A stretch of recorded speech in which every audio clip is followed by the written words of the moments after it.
Hello students, आज हम discuss करेंगे क्लास 12 केमिस्ट्री। बच्चों, लास्ट टाइम हमने पढ़ा था राउल्ट का वाष्प दाब का नियम। राउल्ट का वाष्प दाब का नियम आज हम पढ़ेंगे वाष्प दाब के आपेक्षिक अवनमन के लिए। वाष्प दाब के आपेक्षिक अवनमन के लिए राउल्ट का नियम। तो बच्चों, राउल्ट का नियम क्या था? विलयन में उपस्थित विलायक का वाष्प दाब, विलयन में उपस्थित विलायक का वाष्प दाब विलयन में विलायक के मोल प्रभाज के समानुपाती होता है। राउल्ट का नियम क्या था?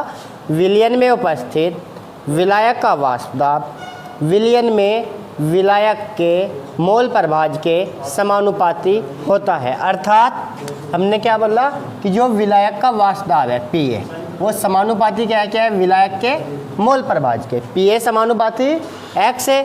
अब इसे समानुपाती को हटाने के लिए हमको एक कांस्टेंट लगाएंगे। कांस्टेंट होगा हमारा k, या Pa बराबर k इंटू x। ये होगी हमारी समीकरण 1। ठीक है बच्चों, ये हो गया मेरे समीकरण 1। अब हम क्या करेंगे, अब हम देखेंगे शुद्ध विलायक के लिए। शुद्ध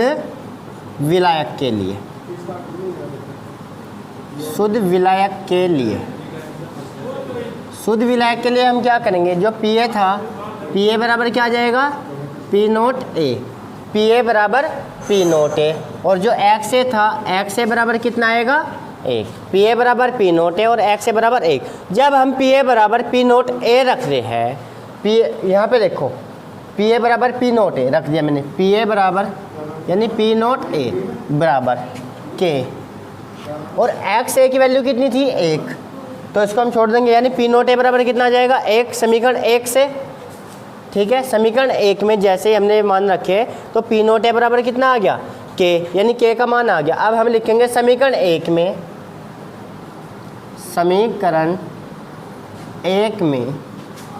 K का मान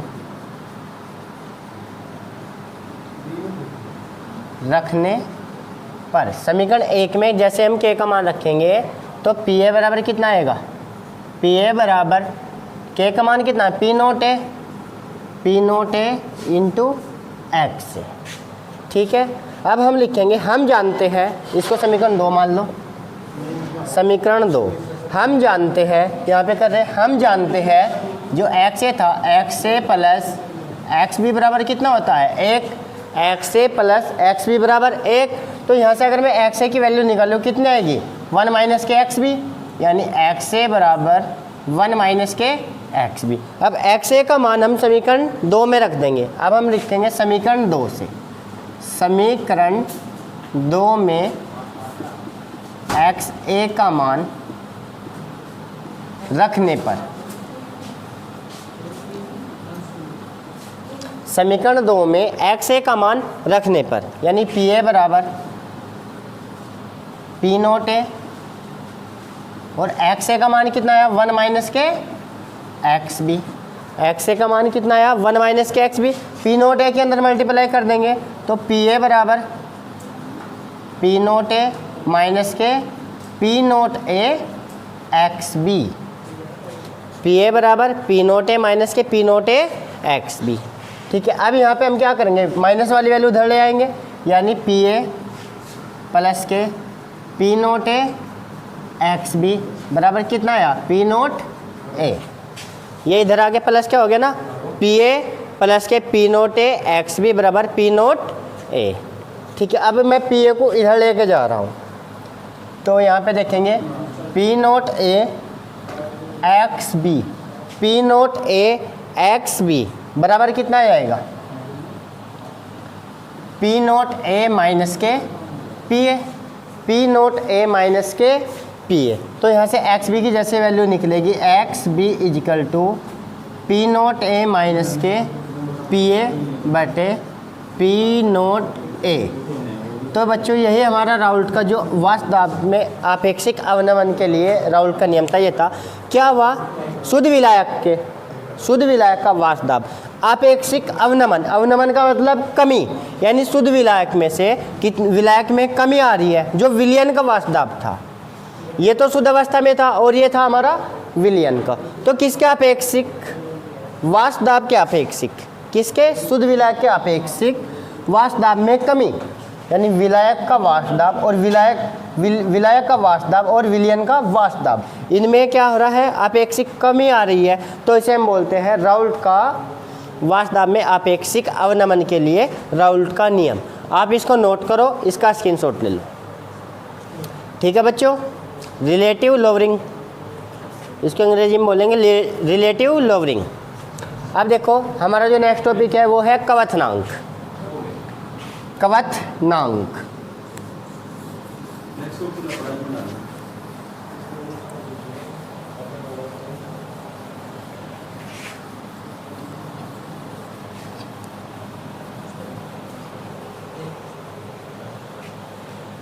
क्वथनांक क्या होता है?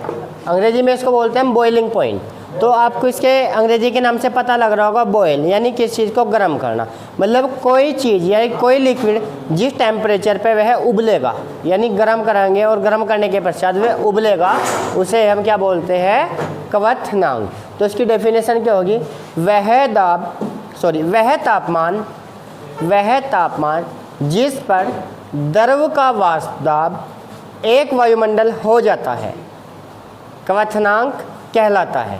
वह तापमान जिस पर द्रव का वाष्प दाब एक वायुमंडल हो जाता है, क्वथनांक कहलाता है। देखो इसको हम समझेंगे कि हमारे पास एक कोई पात्र है, हमारे पास कोई एक पात्र है, इस पात्र के अंदर हमने लिक्विड भरा हुआ है, मान ला पानी भरा हुआ है।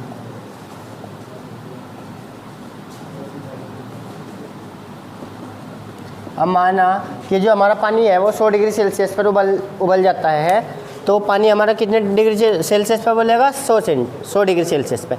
तो बच्चों यहाँ पे क्या होगा? इसको जब हम हीट करेंगे, इसको यहाँ पे हम हीट करेंगे, इसको जैसे हम यहाँ पे हीट करेंगे तो हीट करने पे अब इसमें यहाँ से क्या हो रहा? इसमें जैसे हीट करेंगे तो हीट करने पे क्या होगा? वाष्प दाब बढ़ेगा, लेकिन इसमें ऊपर से भी कोई एक प्रेशर लग रहा है जिससे हम बोलते हैं वायुमंडल दाब।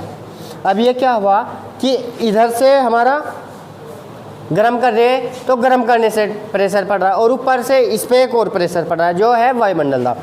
तो क्या होगा?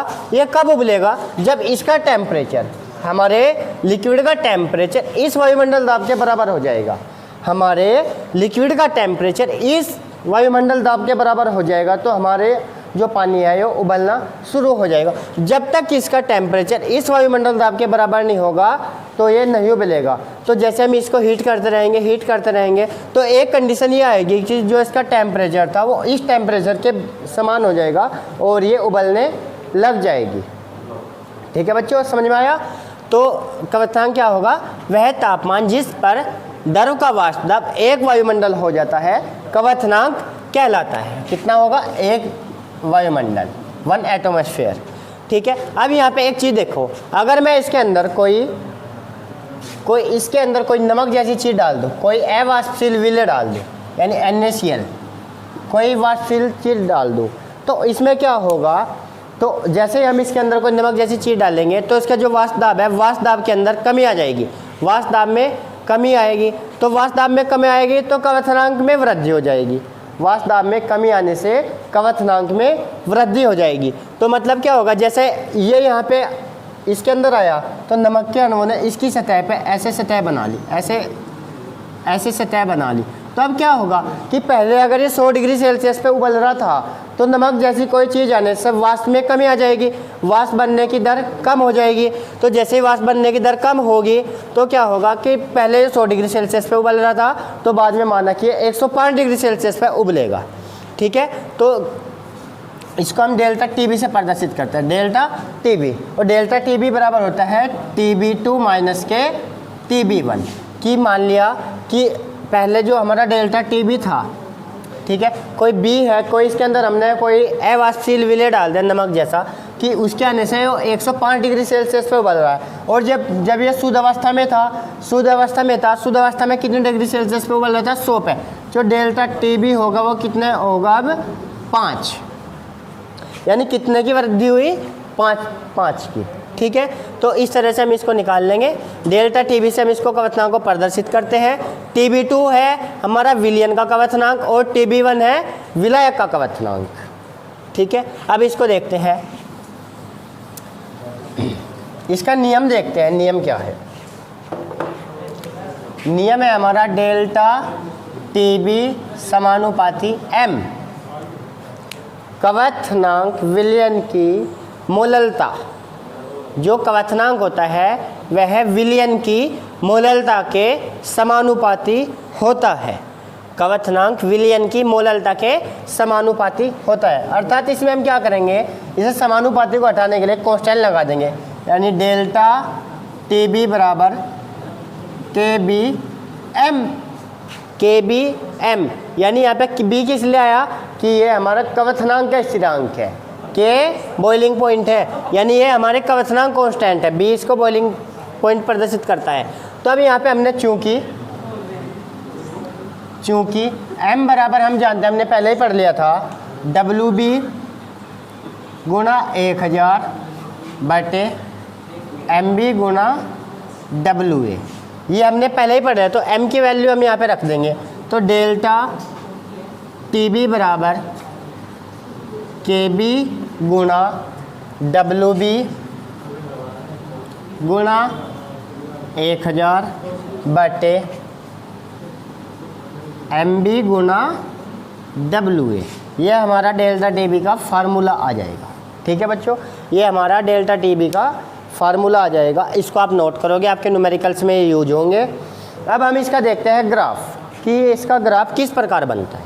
ठीक है बच्चों, इसको मैं मिटो रहा हूँ, आप इसको नोट कर लो, इसका स्क्रीनशॉट ले लो या वीडियो रोक करके नोट कर लो। अब इसका हम ग्राफ देखते हैं कि इसका ग्राफ किस तरह से खींचता है।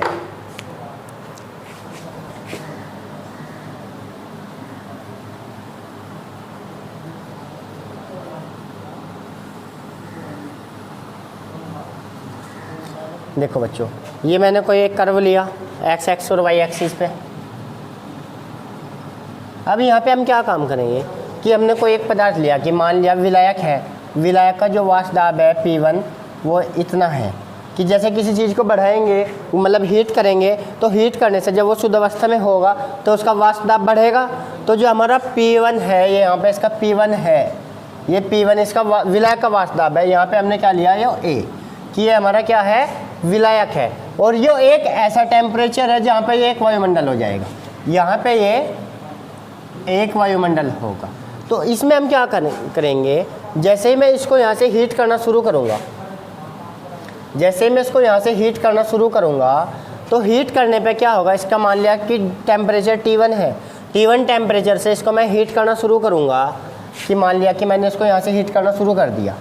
यहाँ से जैसे ही हम शुद्ध अवस्था में था, शुद्ध अवस्था में क्या होगा, वाष्प दाब बढ़ेगा। तो जैसे इसको हमने यहाँ से हीट करना शुरू किया, तो ये क्या होगा, यहीं से हमने इसको, ये मान लिया T1 है, इसको यहाँ से हीट करना शुरू किया, तो हीट करने पर क्या होगा, ये धीरे धीरे धीरे धीरे धीरे धीरे बढ़ता जाएगा। तो यहाँ पे ये बढ़ता जाएगा, मतलब जैसे ही हमने शुद्ध अवस्था में हमारा विलायक था उसको हीट किया, तो हीट करने पे क्या होगा, वाष्प दाब में वृद्धि होगी।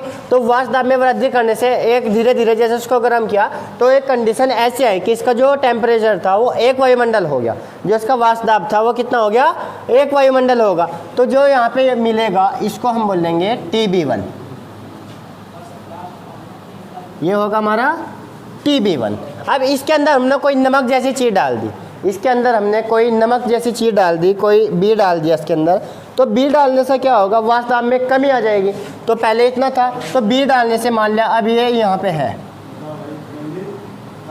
अब ये क्या बन गया, हमारा विलयन बन गया, A और B विलयन बन गया। अब यहाँ पे ये टेम्परेचर इसका होगा T2, ये कितना हुआ